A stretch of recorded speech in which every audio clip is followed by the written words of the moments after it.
Hi everyone and welcome back to the channel. This is Mindy Egan, and in today's video I'm not only going to show you how I created this card using the new My Monthly Hero Kit, but I'm also going to show you a few other techniques that you can do using the Reactive Ink Pad that is included in the kit. Included in the kit for March 2021 is a large 6x8 clear stamp set, 7 frame cuts, the Reactive Ink Palette, a water flow brush, 6 bookmarks made out of pure white cardstock, and the rainbow hemp cord, which it comes in 6 meters.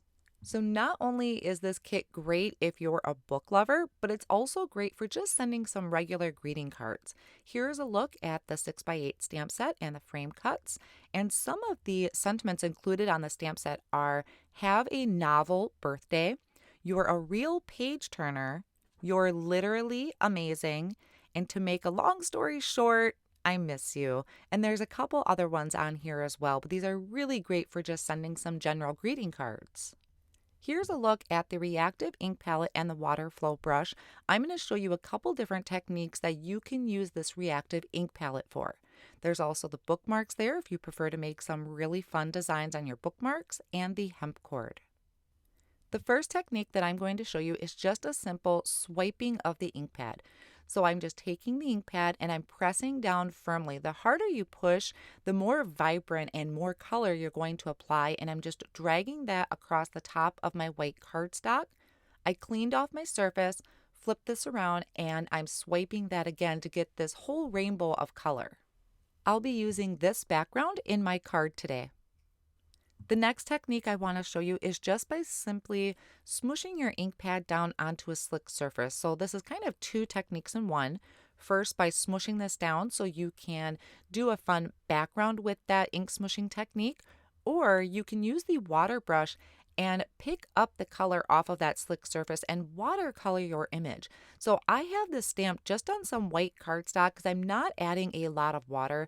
The water brush pen that I'm using, you can actually add water into the barrel. The top just screws off, but I prefer to just dip my tip into a little glass of water. I feel like I have a little bit more control, but the water brush is convenient that you can add your own water to it. To get a brown for the tree trunk, all you need to do is spray all of those colors with some water, mixing up really well together, and you're going to create a brown. So you have every color needed in this palette to completely color in your image.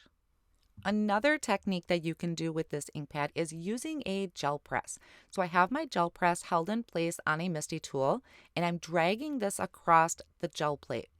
Then I have a rubber brayer here, and I'm going to have a piece of white cardstock, and I'm just going to gently go over or brayer those colors. Going over these colors with the rubber brayer helps kind of blend them together. It's not going to be completely smooth because the reactive ink does kind of bead up a little bit, but it still creates an amazing background. And then I'm just placing on a piece of white cardstock cut to 4 1/4 by 5 1/2. I have some copy paper here that I place on top so I can give some even pressure across that background. And then after I pull this up, I'm going to just remove that white cardstock. Now you're going to see when I lift this up, it's not completely blended, but I will show you at the end of the video what I did with this background, and it looks super cool. So here's another background that I'm going to do by just dragging this ink pad across that gel press. And I'm going to bring in a piece of white cardstock off on the side to transfer that color onto. I should have did this in the first one and didn't think of it right away. But just once again, taking that rubber brayer, going across those colors, and then kind of brayering off onto a piece of white cardstock. Now, once again, you're going to kind of see some lines on there from the rubber brayer. That's just because I wasn't applying my pressure very well. But I'm still going to use this background because I love how those colors look. Another way you can do this is just by taking the ink pad and actually dabbing it onto that gel press. This is actually going to give me more vibrant color. So I just kind of stamping that ink pad down onto the gel press, going over that with my rubber brayer, and then I'm going to transfer that color over, and you can see it's a lot more vibrant than when I was dragging the ink pad across. And then I can layer it up, so I'm going to do it again, and that just really intensifies the color even more. Now that I have a bunch of backgrounds made, I'm going to take the first one that I had done, which was with the swiping across white cardstock. And I'm taking this large tree image, which is one of my favorite images. It just reminds me of my childhood. And I'm stamping this down onto that background with some black intensified ink. While I had my stamping tool out, I'm going to go ahead and stamp some sentiments. And I have a couple of them here from the March kit. And then I also have a sentiment here that is from the literary quotes stamp set. I'm rubbing my thumb across it just to kind of prep those stamp sets because I haven't used them before, and that just helps them absorb the ink better. Then I prepped my black cardstock with an anti-static powder tool. I'm inking these up with the embossing and watermark ink, and then I'm going to sprinkle on some white embossing powder. I'll tap off any of the excess, and then once my heat tool is nice and hot, I'm going to just melt the embossing powder, and off screen, I am going to just trim these down into some small rectangles. Off screen, I used the coordinating die to die cut out my tree that I had done the ink swiping on. I'm also going to die cut this tree 3 more times from white cardstock. This is just going to add dimension to my tree instead of me trying to use any small foam squares. So just adding a dot runner, or you could use liquid glue if you prefer. I'm going to layer these trees up.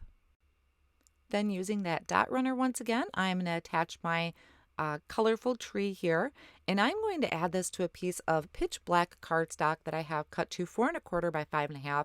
I think just this really magnifies the colors. It really makes everything stand out. After I have my tree secured in place on my black cardstock, I'm going to take one of the quotes that I had heat embossed, and I'm adding black foam squares behind it, and then I'm just going to add it directly in the middle of my tree. So then that will finish off this card. Really fun, easy, and colorful card that you can send to your friend. Now I did also want to show you another card that I had created. This one is using the little girl sitting in a chair reading her book. This image is off of the My Monthly Hero Kit stamp set. That background is one of my gel press backgrounds that looked a little splotchy. And what I did for this one is I took the book stacks background and I stamped it using the Rainbow Reactive Ink Pad.